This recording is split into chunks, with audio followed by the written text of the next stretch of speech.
नमस्कार दोस्तों, अहमदाबाद से लंदन जा रहा एयर इंडिया का विमान क्रैश हो गया। ये बोइंग 787 ड्रीम लाइनर प्लेन था जिसमें 230 यात्रियों के साथ 12 क्रू मेंबर्स सवार थे। फ्लाइट में मौजूद 242 यात्रियों में से 241 की प्लेन क्रैश में जान चली गई। हालांकि चमत्कारिक तरह से विमान में मौजूद एक यात्री की जान बच गई। इस जिंदा बचे शख्स का नाम विश्वास कुमार रमेश है। फ्लाइट के उड़ान भरने के चंद सेकंड बाद हुए इस भयानक हादसे में एक यात्री का बचना किसी चमत्कार से कम नहीं था। यात्री विश्वास कुमार रमेश बिजनेस क्लास में सफ़र कर रहे थे और इनकी सीट का नंबर 11A था। आपको जानकर हैरानी होगी कि सीट नंबर 11A पहली बार लक की साबित नहीं हुआ। करीब 27 साल पहले भी ऐसा हुआ था। 27 साल पहले भी एक भयानक विमान हादसा हुआ था जिसमें कई यात्री मारे गए, लेकिन एक बच गया। उसकी सीट भी 11A थी। आज हम आपको 11A का चौंकाने वाला सीक्रेट बताएंगे। इस किस्से को सुनकर आप हैरान हो जाएंगे। थाई एक्टर सिंगर रुवाकसाक जेम्स, जो अब 47 वर्ष के हैं, 1998 के थाई एयरवेज विमान हादसे में बाल बाल बच गए थे। इस भीषण हादसे में 101 लोगों की जान चली गई थी। एयर इंडिया की अहमदाबाद लंदन फ्लाइट क्रैश की खबर सुनकर जेम्स ने एक खुलासा किया। लियो चुसाक ने बताया कि बिल्कुल मेरी तरह एयर इंडिया फ्लाइट की अहमदाबाद लंदन फ्लाइट पर भी चमत्कार हुआ। 11A सीट पर बैठे यात्री की जान बच गई।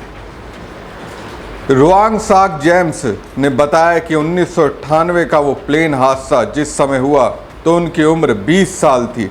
वो सीट 11A पर बैठे थे, जो अहमदाबाद में हाल ही में हुए एयर इंडिया विमान दुर्घटना में जीवित बचे एकमात्र व्यक्ति की सीट है।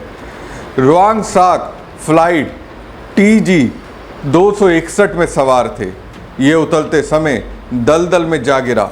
इस दुर्घटना में केवल 45 लोग ही बच पाए। उन्होंने बताया कि जब उन्होंने एयर इंडिया दुर्घटना में जीवित बचे एकमात्र व्यक्ति रमेश विश्वास कुमार की सीट संख्या देखी तो उनके रोंगटे खड़े हो गए। रुवाकसाक ने सोशल मीडिया के जरिए इस बात का जिक्र किया। उन्होंने लिखा, भारत में विमान दुर्घटना में जीवित बचा एकमात्र व्यक्ति मेरी ही सीट संख्या 11A पर बैठा था। रोंगटे खड़े हो गए। भले ही वो प्लेन क्रैश में बाल बाल बच गए हों, लेकिन उन्हें बहुत गहरा सदमा लगा। 10 साल तक उन्हें फ्लाइट में डर लगता था। वो लोगों से दूर भागते थे और बादलों को देखकर घबरा जाते थे। थाईलैंड के एक्टर ने बताया कि मैं किसी से बात करने से बचता था और हमेशा खिड़की के बाहर देखता रहता था। किसी को भी खिड़की बंद करने से रोकता था ताकि मैं सुरक्षित महसूस कर सकूं। अगर मैं बाहर काले बादल या बारिश का तूफान देखता तो मुझे बहुत बुरा लगता, जैसे मैं नर्क में हूँ।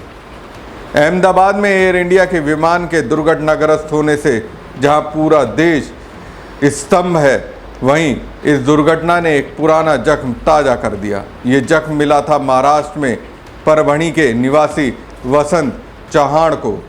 32 साल पहले हुए उस विमान हादसे में 55 लोगों की जान चली गई थी। परभणी के पूर्व महापौर वसंत चौहान उस हादसे में जिंदा बच गए थे। वसंत ने एक समाचार चैनल को बताया कि आखिर वह इस हादसे में कैसे बच गए थे। वसंत ने एक समाचार चैनल को बताया कि वह 1993 में हुई त्रासदी में इसलिए बच गए थे क्योंकि वह कॉकपिट के पास बैठे थे, ना कि पीछे के हिस्से में जहां ईंधन टैंक था। चौहान इंडियन एयरलाइंस के उस विमान में सवार थे जिसने 26 अप्रैल 1993 को तत्कालीन औरंगाबाद जिले, जो अब छत्रपति संभाजी नगर के चिकलथाड़ा हवाई अड्डे से उड़ान भरी थी। औरंगाबाद मुंबई उड़ान 491 का लैंडिंग गियर रनवे के अंत में उड़ान भरते समय सड़क पर ट्रक से टकरा गया। इसके बाद एक खेत में दुर्घटनाग्रस्त होने के पहले हाई टेंशन बिजली के तार से टकराया, जिससे इसके 3 टुकड़े हो गए और इसमें आग लग गई। विमान में सवार 112 यात्रियों में से 55 की मौत हो गई। वसंत ने एक समाचार चैनल से कहा कि मैं और कांग्रेस नेता राम प्रसाद शरद पवार के कार्यक्रम के लिए मुंबई जा रहे थे। हमें पक्के तौर पर पता नहीं था कि हमें हवाई टिकट मिलेगा या नहीं, लेकिन परभणी के एक परिवार ने अपने टिकट रद्द कर दिए और इसलिए हमें जगह मिल गई। मैं भाग्यशाली था कि मैं कॉकपिट के करीब बैठा था। बसंत ने कहा कि बॉडीकर और मुझे पीछे की सीट की पेशकश की गई थी, लेकिन हमने कॉकपिट के पास बैठना पसंद किया। हम बच गए, लेकिन पीछे के हिस्से में बैठे लोग आग में झुलसकर मर गए। बहरहाल अहमदाबाद में विमान हादसे में मरने वालों का आंकड़ा 275 पहुंच गया है। मृतकों के शवों को रखने के लिए 100 ताबूतों का ऑर्डर दिया गया है। वडोदरा के एक शख्स ने बताया कि एयर इंडिया के मैनेजर ने फ़ोन कर ताबूतों का ऑर्डर दिया। गुजरात के अहमदाबाद में क्रैश हुए एयर इंडिया के विमान ने पूरे देश के लोगों को तो दर्द दिया ही, पटना के लोगों को भी इस हादसे से गहरी चोट लगी है। दरअसल एयर इंडिया के इस विमान के क्रू मेंबर में शामिल एयर होस्टेस मनीषा थापा की भी मौत हुई है। मनीषा के पिता बिहार पुलिस में जवान हैं। जानकारी के अनुसार अहमदाबाद प्लेन क्रैश की शिकार बनी मनीषा थापा वैसे तो मूल रूप से नेपाल के विराटनगर की रहने वाली थी, लेकिन उनके पिता राजू थापा बिहार पुलिस में हैं और बेगूसराय जिले में तैनात हैं। बताया जा रहा है कि मनीषा के परिवार के सभी लोग बिहार मिलिट्री पुलिस के साथ साथ जिला बल में अपनी सेवा दे रहे थे और इस दौरान वो लगातार राजधानी पटना में ही रहा करते थे। बताया जा रहा है कि एयर इंडिया को ज्वाइन करने से पहले मनीषा थापा इंडिगो में एयर होस्टेस थी। मनीषा ने इसके अलावा आकाशा में भी एयर होस्टेस के रूप में अपनी सेवाएं दी थी। इसके बाद उन्होंने एयर इंडिया में एयर होस्टेस के रूप में जॉब ज्वाइन की थी। राजधानी के जगदेव पथ स्थित गांधीपुरम कॉलोनी में मनीषा थापा अपने माता पिता के साथ सालों से रह रही थी।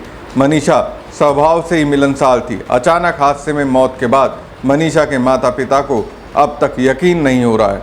वहीं मनीषा के पड़ोसी भी अब तक इस बात को स्वीकार नहीं कर पा रहे हैं कि मनीषा अब इस दुनिया में नहीं रही। दोस्तों, ऐसी ढेरों दर्द भरी कहानियां निकली हैं जिसमें एक गहरा दर्द है। हमारी खबर पे कमेंट जरूर कीजिए और साथ ही पेज को ज़्यादा से ज़्यादा लाइक और शेयर कीजिएगा। धन्यवाद। एक महत्वपूर्ण सेक्टर सिविल एविएशन, लेकिन सरकार गंभीरता से उस पर नहीं देख रही। सब कुछ बेच दिया है। एयरपोर्ट्स हो, एयर इंडिया जैसे हमारे नेशनल कैरियर हो, आपने सबका निजीकरण किया है। तो सरकार को लगता है कि हमारी जिम्मेदारी खत्म हो गई। अगर आपकी जिम्मेदारी खत्म हो गई तो आपके मंत्री एक्सीडेंट के बाद कैमरा लेकर क्यों भाग रहे वहां? प्रधानमंत्री क्यों आ रहे? 300 लोगों की मौत हुई है, उसमें सरकार जिम्मेदार है, सिविल एविएशन मिनिस्टर जिम्मेदार है, डीजीसीए जिम्मेदार है, एटीसी जिम्मेदार है। आज भी आप देखिए जो आंकड़ा आ रहा है, एटीसी डीजीसी में 50% स्ट्रेंथ कम है काम करने वालों की। इसका मतलब सरकार उससे गंभीरता से नहीं ले रहा और एक्सीडेंट हो गया, मेंटेनेंस में ध्यान नहीं है। जो हवाई जहाज का मेंटेनेंस होना चाहिए वो ठीक से नहीं हो पा रहा है। ये भाई बार बार हम बोल रहे हैं, मैंने उस कमेटी पे, स्टैंडिंग कमेटी पे काम किया है, मुझे मालूम है मुंबई में क्या हो रहा है, अहमदाबाद में एयरपोर्ट पे क्या है, दिल्ली एयरपोर्ट पे क्या है, मेरे पास पूरी जानकारी। तो अगर ये लोगों की जान से खेलने का काम चल रहा है इस तरह से, तो मुझे लगता है जो एक्सीडेंट हुआ है उसकी जिम्मेदारी सरकार को लेनी पड़ेगी। जांच हो जाएगी, चलती रहेगी, जांच से कुछ निकलने वाला नहीं।